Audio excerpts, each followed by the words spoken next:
Pastor Roy Gerhart from Galloway United Methodist Church in Franklin, Pennsylvania, sharing a few words of encouragement to help us follow after Jesus.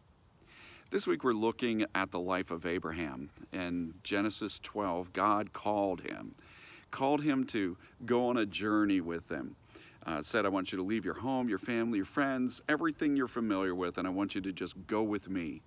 God was calling Abraham out to make a choice in his life, to really own a trust and a faith in God that he was willing to live out on a day-to-day basis with this kind of really, really deep confidence and trust.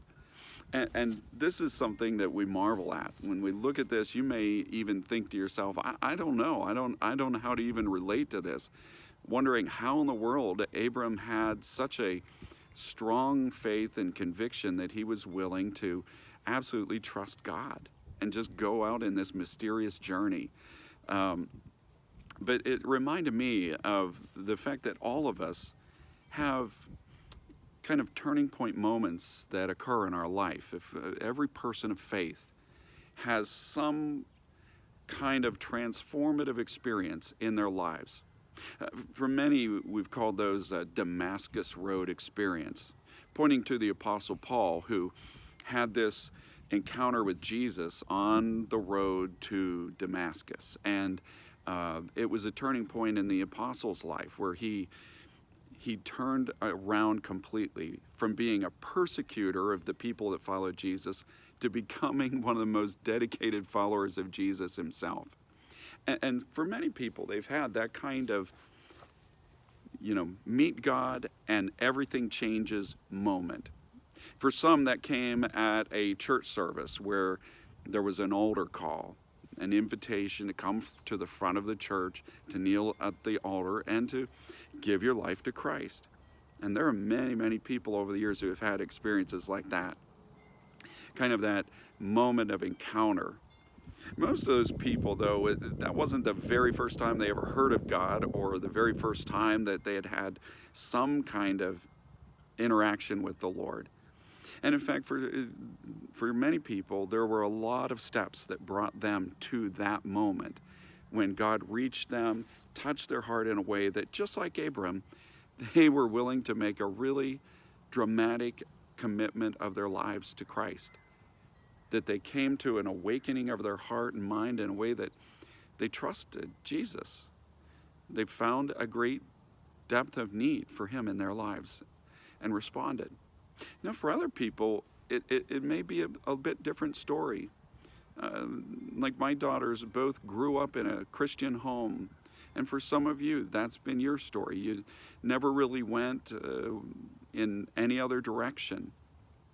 And yet, I find again and again that even if it wasn't at an altar with some great convicting moment of transformation and commitment, that even persons who have grown up accepting that God is real, God is part of their life, it's just part and parcel of their whole family, that there is going to come a point in life when we are challenged.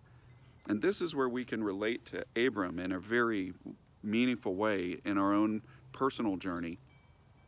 There are those who come to Christ because they finally encounter a moment that challenges their faith.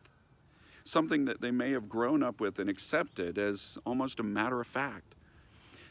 But there comes a point where something challenges that, and they either have to own that faith for themselves, not just as something that is, something that their family does, or something that they have simply accepted as something passed down to them, but they have to own it. Own it not as something passed down to them, like hand-me-down clothes, but something that they have chosen, that they actually have to make that kind of commitment the way that Abram did, where they have to choose God over other options. For some people that happens when in their circle of friends they discover that there are other options. People are going in different directions, believe in different ends and in different means to get there, where they meet that challenge of saying, go with us or go with God. and they have to make that choice and own that. Others are challenged by life experiences where there's sickness or loss that occurs in their life. And they are challenged with the question, do they really trust God? Do they really believe that He is there for them in their lives, willing to hold on to Him even in the face of mysteries in life? In moments like that, when we are brought to a kind of a place of challenge and questioning, that's when we have to make that move like Abram to say, God, I believe in you, and I'm willing to go with you even in this mysterious journey of life. May God bless you today, and as you share this good news, may God make you a blessing wherever He takes you.